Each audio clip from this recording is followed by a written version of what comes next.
Hi, I'm Brian Van Tyne. I am the Phase 1 co-director at Washington University in St. Louis in the Seidman Cancer Center, and I am greatly and happily joined today by an ex-postdoc of mine who just put out a very important paper named Charles Schutt. Hi, I'm Dr. Charles Schutt. I was Dr. Van Tyne's lab manager, staff scientist, second in command, hand of the king, whatever it needed to be. And we worked really, really hard in collaboration with Columbia University and Lee Ding's group to actually put together a paper on genomic and neoantigen evolution of, what happens in head and neck cancer when you go from a primary tumor to first metastasis.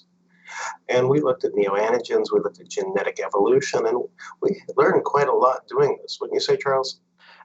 We definitely learned a lot doing this. Neck cancer is one of those cancers that, represents about 3% of all cancers, but it's associated with, events that happen during your lifetime. It's associated with, human papillomavirus. It's associated with drinking and smoking. And this leads to a lot of DNA damage. And so it's an interesting tumor. It's a tumor that's in need of new therapies. It's a tumor that's in need of really a different view of understanding. And so Charles led a team that looked at some very important samples we actually had in our tumor bank.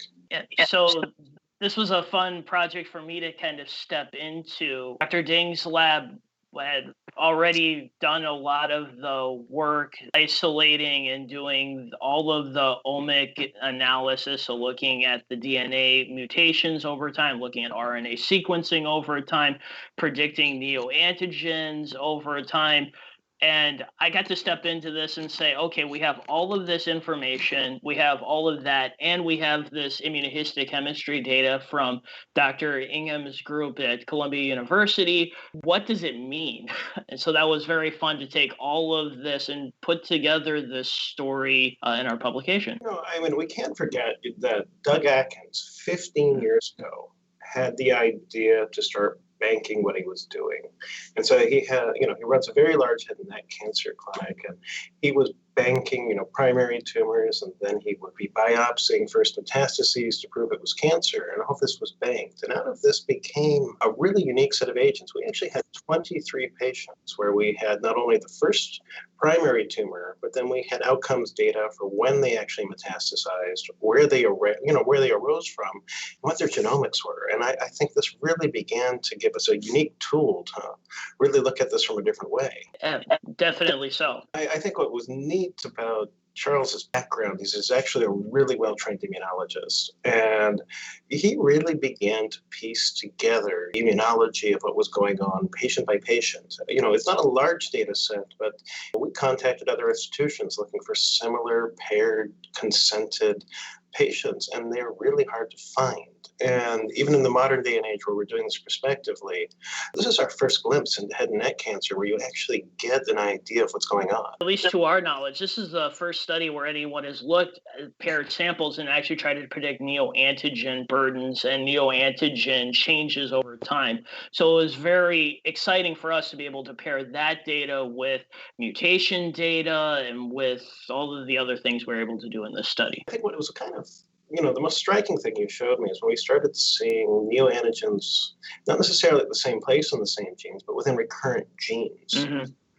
Up to 4 or 5 different patients, the same gene that was evolving between the primary and the metastases. When you think of, we only had 23 samples, I think there's an insight into, or at least a beginning of a hint, that there's pathways that get activated, as you know, and we assume, but there's this neoantigen evolution as you kind of need to escape the immune system from once your primary tumor is gone, to establish a new home and then to actually grow it later. Well, and what was exciting to us, not only were we seeing these mutations occurring in the same genes, that actually seemed to be correlating with outcomes. When patients had mutations in these genes, they had these predicted neoantigens.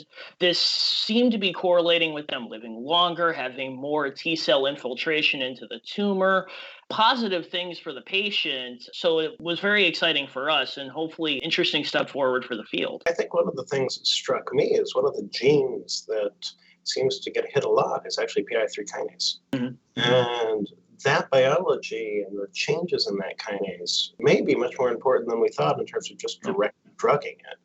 And so if we can begin to understand more of this process, that's happening actually in my favorite animal model, which is people, maybe we can use this against the tumor. And I think we need larger data sets. I think we need to be able to do this on a much bigger scale. But the hints into this it's not breast cancer in terms of the number of patients who get this. It's more of a rare disease, but it's not as rare as some of the other diseases I actually treat. But there's a hint here that I think there's something special. And, your really unique look into the infiltrates and the work you did with Columbia, I think really is something you should discuss. What was very interesting for us is, like we said, there were these mutation or recurrent mutation in genes, and this seems to be correlating with an increase in CD8 T cell infiltration. We seem to be seeing an increase in cytolytic activity, at least on the transcript level within these tumors as well, which was very interesting and exciting for us. Our samples had a bit of a limitation in that they're banked, so we really didn't have anything to come back to actually verify whether the neoantigens we were predicting are actual neoantigens, but that would be an interesting step forward to see whether how these predictions are actually playing out in the tumor. I think this is the direction that needs to happen next, because if we actually can find subgroups of recurrent genes to go after, this may start helping us take apart a disease that's not just one disease, but many, many, many different diseases with many, many different subsets. And so I think you should be very proud of this work you led. And no, this was a fantastic collaborative effort from a lot of different people with a lot of different backgrounds, but it was exciting to put together. It was exciting to work with many different people across many different places. And even in kind of a challenging time where we're all working remotely, it was quite the accomplishment to get all of this put together and out and published. I think it's important to always thank our funders, which included Merck, who had the foresight to know that this was going to be interesting and potentially transformative. The actual division of medical oncology at Washington University, where John DiPerzio really does support us, and just our philanthropy supporters. And so from that standpoint, I also kind of want to thank Li Ding for all the hard work of her group, and the group that came together from Columbia that really did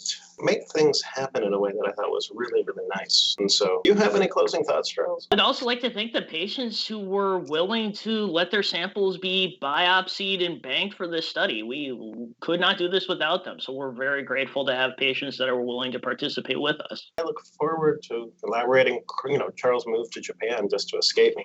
And so he's direly missed, but I look forward to continuing this work both here and in Japan and seeing if we can actually make this early discovery a transformative thing for patients. So thank you for joining me, whether it's really late or really early. It's a little bit of both in Japan, but thank you for letting me join in on this. This has been a lot of fun.